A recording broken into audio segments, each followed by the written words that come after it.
Welcome to Real Clear Radio Hour, brought to you by the Competitive Enterprise Institute. I'm your host, Bill Frezza. This week, we probe the push and pull between politics, propaganda, and cultural evolution. In the second half of our show, we'll talk to Robert Trzynski, senior writer at The Federalist and publisher of the Trzynski Letter, about political parties, Putin, and popes. Up first, we're pleased to welcome former Wall Street analyst Mark Stahlman, a Marshall McLuhan scholar and the founder and president of the Center for the Study of Digital Life. Mark, welcome to the show. Hey, Bill, it's always great to talk to you. I'm looking forward to this. Mark, when we started our digital journey back in 1981, Deng Xiaoping had just begun his efforts to remake China. I asked you to come on the show today to help us understand how the past informs the future. Why have you become so focused on China? Bill, as you remember, I retired from Wall Street in the 90s after taking AOL public, and one of the things I really got interested in was China. I managed to go over there, and I haven't looked back since. In fact, the man who invited me over there, retired Naval Intelligence Officer Phil Midland, is now my co-founder at the Center for the Study of Digital Life. So you've got time on the ground, you've watched things evolve, and you are looking at something called a new, let me see if I get this right, a Chinese operating system for society. You've actually synthesized this into a view of how things are changing there. Yeah, I think now that we're in the digital age, as we both agree, it's probably appropriate to use digital metaphors for our life, therefore the name of the center we've started. And as you know, the most important thing in most digital systems is the operating system. The operating system is the way that you get access to your external storage. Mm-hmm. Remembering that Microsoft's first operating system was called DOS, Disk Operating System. So if we use that metaphor and apply it to society, it turns out that there are three principal spheres in the world today, each of which has its own operating system. The East, primarily China, mm-hmm. the West, which is us, mm-hmm. and digital, which can be shorthanded to be the robots. I was expecting you to say the world of Islam in the Middle East, not robots, but it's an interesting way you've divided this. We'll come across all of them in the time we have together, but I want to roll back a little bit and to talk some about the media underpinnings of all this. You state that Mao governed a society largely based on radio-based communications. You know, much as Hitler, Mussolini, Churchill, and FDR did. What makes a radio-based society different from the TV-based society that you and I grew up in? I think the easiest way for people to think of this is to use the terms that describe how that technology impinges on your life. How does mm-hmm. it affect you? And the term propaganda really crystallizes what radio does to us.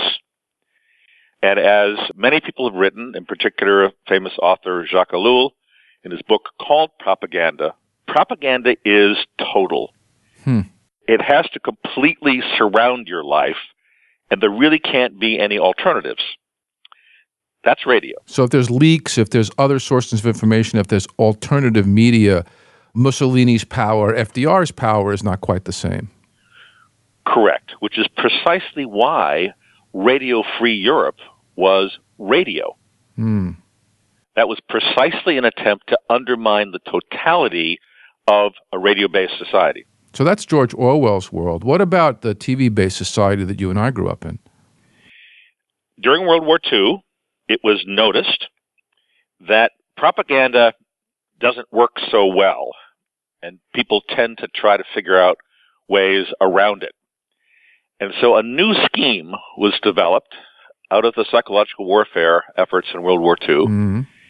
That new scheme is what we call memes. Memes are different from propaganda because you get to choose. Now, the word meme wasn't coined by Richard Dawkins till many years later, correct? That's right. In the book Selfish Gene, he also coined the term meme, and many others, cognitive psychologists like Dan Dennett at Tufts, have picked up on this. But the most important thing about memes, to distinguish it from propaganda, is that memes are democratic. Memes are multiple. They're not total. Mm-hmm. And in fact, you get to choose a lifestyle. Memes are far more appropriate to a economy which is driven by lifestyle choices, and that's really the maximum way to get consumption driven up, which is what television does to us. And if I remember my history correctly, a lot of these psychological warfare people ended up on Madison Avenue. Absolutely. Advertising and psychological warfare are really the same craft, so they interpenetrated each other. And in fact, after World War II, a lot of this went into academia where it was called communication studies. Mm-hmm. So very often people who wound up in the advertising business graduate with a degree in communications. The origin of that is World War II psychological warfare. And this is the world that Marshall McLuhan studied. Correct. So what happened in the 30s is the Rockefeller Foundation funded something called the Radio Research Project, headquartered in Princeton, which is why the public opinion polling business Gallup is located in Princeton. Along comes television in the 50s. Now the Rockefeller Foundation has been replaced by the Ford Foundation. And in 1953, Marshall McLuhan and some of his friends were selected to do for television what had previously been done for radio. And now here we are in the digital age, which is yet again another metaphor or operating system for communicating with us. What makes digital-based societies different from TV-based societies? Here we have to get a little bit into some of the details of what McLuhan told us, particularly in his very last book, The Laws of Media. What tends to happen with each of these technologies is that they retrieve things from our past. It could be said, as McLuhan and others noted, that radio retrieved a very early sense of human life. In fact, human life in probably its most primal state. Shamans telling stories around the campfire. Which is part of the reason why accompanying radio, we had seances and all sorts of the occult arising. Under television conditions, the retrieval tended to move a bit forward in history and became more mythological. So this is why you wind up with people like Joseph Campbell, quite famous, particularly due to the television show he did with Bill Moyers. But what many people may not know is that Joseph Campbell consulted to Dick Ebersol to found Monday Night Football. There's a connection I never knew about. Monday Night Football, which is now, of course, Every Night Football. Every Night Football is meant to be a mythological contest. It really is, if you think about it. And it's warring tribes and heroes and villains. And Absolutely. In fact, we're dealing with what would seem to be half men, half gods. And all of this plays, of course, into trying to attract women as viewers of the NFL. That's the mythological retrieval. What I think is happening now under digital conditions is that we're retrieving literacy. Does this mean a return to the literary classics? Absolutely. In fact, one of Marshall McLuhan's most important students, his name was Walter Ong, published a book in 1982 called Orality and Literacy, describing that transition, in which he specifically said that under television conditions, it was as if we were pretending we were living in an oral society before literacy. He called it secondary orality. I think what we're doing now is we're retrieving the Middle Ages, or secondary literacy. Well, people are reading now more than ever, but so much of their reading is 140 characters at a time. Does that count? I think it actually does, because in fact, the world of the Middle Ages was before the printing press. This was the manuscript world, which was the original literacy. And the manuscript world, of course, was handwritten. And a lot of what happened was aphoristic, very short. A lot of this was, in fact, writing, and then you'd go away, and then you'd come back and write some more, and people would exchange things. There's a lot of similarity between these short literary forms we use today and the way people communicated then. So, Mark, the digital age arrived later in China than the West. What impact did that have? I think the primary impact is the Chinese have been able to be more deliberate about it. Remember now that the Chinese society is run by engineers, where our society is run by lawyers. So the thought process here has always been sort of slow, careful, and planned.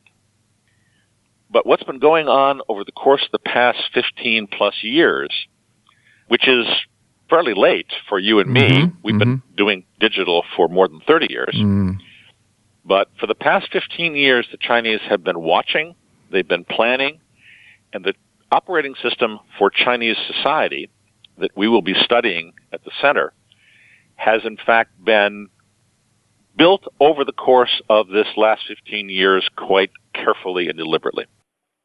So, Mark, the Chinese use the term ubiquitous society. What's the relationship between that and the China operating system for society you're studying?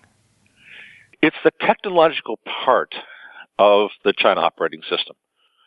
What the Chinese have done here, and we know this from the headlines, of course, this is what's going on in terms of stock markets going up and down and all of these fears. China is in the midst of transitioning from an industrial to a service economy. But because they plan everything, the plan is for all services, healthcare, government relations, education, and all the other consumer services to be delivered over broadband, wireless networks. You couldn't even really imagine that happening in the West. Sure. It would instead happen, this company tries something, that company tries something, but in China, it's planned. So ubiquitous society is their term for broadband wireless delivery of all services throughout the economy. I mean, to take an aside for a moment on central planning, things are not going smoothly in the Chinese stock market right now. What happened? As you know, free markets don't like to be planned. So, in fact, one of the people who's working with us at the center is the co-author, along with Nobel Prize winner Ronald Coase, of a book titled How China Became Capitalist. And this is going to be a difficult issue for Chinese Communist Party, used to planning things. Right. When, in fact, a great deal, they know this is not a surprise to them, but a great deal, in fact, has to be from the bottom up. And so it's the clashing in transition from the older industrial economy, which could be much more easily planned, to the new services economy where these kinds of glitches are inevitable.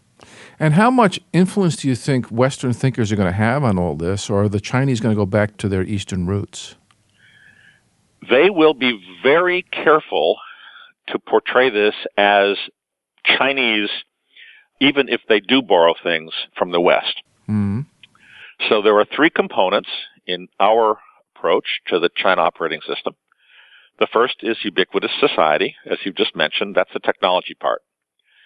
The second part is going to be the ideology part, and that will be Marxism, but it will not be Western Marxism. The top of the educational pyramid in China, which we at the center are actually directly associated with, is called the Central Party School in Beijing.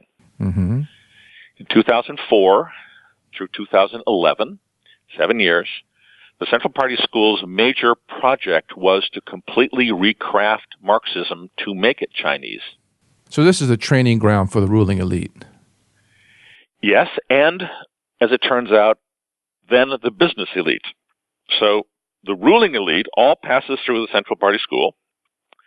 It turns out that the head of the Central Party School, when they were completing this project on the newly crafted Chinese Marxism, was Xi Jinping, the president of China. So at the very highest level, this is incorporated into their thinking. That's a Western borrowing that has already been modified. What happened over the past summer is that ground was broken at Beijing University for a new facility that will house 500 researchers whose job it will be to take what the Central Party School has already done over 7 years and then recraft it for the broader civilian population. So this is going to be massive and unifying. But there's a third component which is very important, and this is the Chinese classics. It turns out that the Chinese Communist Party is not at all opposed to Chinese history. They're not imagining for a minute that they are doing all of this anew. In fact, probably very strange to Western ears, Chinese leaders tend to think of themselves as part of a very long cycle of history. Sure. The period of that, because they play around with numerology, turns out to be 60, which is the simple cycle in Chinese history, times 12. So you wind up with a 720-year-long cycle. It amazed me to learn when I started to talk to senior Chinese officials that they believe today that what they are doing is recovering the Tang dynasty from the 7th century. So remind me, when did they turn inward? When did the eunuch admiral burn the fleet? Yeah, that's very important. That was in the middle of the Ming dynasty, okay. Which, if you would take a 700-year ruler and walk back from present day, the previous peak of Chinese civilization would be the Ming dynasty. Right, when they turned inward just as the West was starting to explore the world. At that point in the Ming dynasty, China was assembling fleets of hundreds of ships which sailed potentially every place. Yeah. There is some dispute about whether they made it to the Americas or not, but no dispute about them completely covering Africa as well as the rest of Southeast Asia. Yep. But because the Ming dynasty did this flip in the middle, one emperor died, and his son came along and tried to undo everything the father did, moving the capital from Nanjing, which is on the Yangtze River and therefore a seaport, to Beijing, which is landlocked. Ah. And it became actually a capital offense to own a seafaring boat. Yeah. Yeah, it was an ugly turnabout and a major break It was point. a remarkable turn. What we think of as tourists when we go to the Forbidden City in China, that's the result after that turn. So what was so important about Tang? The Tang dynasty had the largest city in the world, Chang'an, sitting at the eastern end of the Silk Road. And so the entire global commerce through Asia into Asia Minor and into Europe ultimately wound up in the capital of the Tang dynasty. And that is exactly the way that today's leaders in Beijing think of themselves. There has been a major project launched over the past year or so with the title One Belt, One Road. And this is literally a recovery of the old Silk Road by current Chinese leaders. And this time it's going to be a digital road. It'll be a digital road, and it will involve Russia and a whole bunch of interesting people along the way. So, Mark, where does private property and entrepreneurship fit in all this? Because as a Westerner, it's hard to imagine where you get vitality in an economy without those two things. You know, Bill, the first time that I went to China nearly 20 years ago, I was expecting, stupidly, to find people walking around in Mao costumes as if they were marching in lockstep. That is not what I observed at all. And in fact, it was so stupid because we all know how entrepreneurial the Chinese actually are. Everywhere outside of China, that's for sure. Well, this is very important. I've described the East as a sphere, and the borders of China are every place and no place. When you see a headline saying that Chinese billionaires are leaving China and buying real estate in New York City, don't believe it. The Chinese consider New York, San Francisco, Los Angeles, Chicago to all be Chinese cities. Well, I guess if they buy up enough of it, that could be the case. Yes. But the experience we've all had with the Chinese that we have known in our own lives, just starting with something as simple as a Chinese restaurant, Sure. is what I observed when I got off the airplane in Wuhan the first time that I went there. So the spirit of entrepreneurship lives. It is huge there. And in fact, there probably isn't anything more dear to the average Chinese person than their own personal property. So how does this fit with Marxism?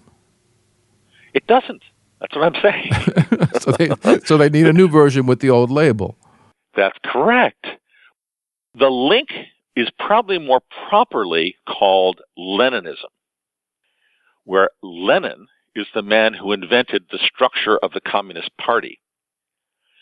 But Marxism as a theory which obliterates private property is not Chinese, and it is not what is happening. So, Mark, tell us more about the Center for the Study of Digital Life, where you are on your plan and where you're heading. Well, we're just beginning. We're, in fact, putting together the initial faculty of researchers.